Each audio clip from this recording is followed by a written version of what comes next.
في ناس بيخلونا جنبهم، مش بيحبونا ولا بيكرهونا.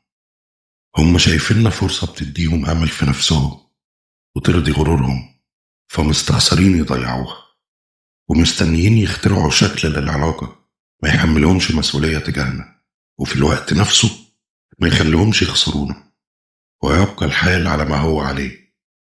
الناس دي بتأذينا أكتر من أعدائنا، وبيشوهوا علاقتنا بنفسنا وبالحب وبالحياة نفسها، لأننا بنفضل في حيرة مميتة طول الوقت بين إننا نبعد فنخسر اللي بنظنه فرصة للسعادة، أو نستمر في القرب فنخسر اللي أهم وأخطر: إحساسنا.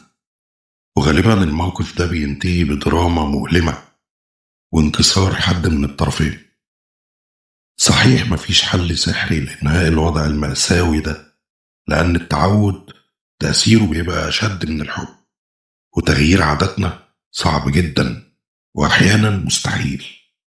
لكن برضه استمرارنا في النزيف بالشكل ده بيهدم إحساسنا بالحياة، لدرجة إن حتى لو أملنا اتحقق ممكن ما نحسش بطعمه. فلازم بجدعنة نقف ونبص إحنا فين من التجربة، وفي طاقة نور ولا نتكل على الله. إلا بقى لو مستمتعين بالمظلومية والألم والعذاب والشكوى. والضمانة الوحيدة المؤكدة إن غريزة الحياة جوانا غصب عننا أقوى من غيرها.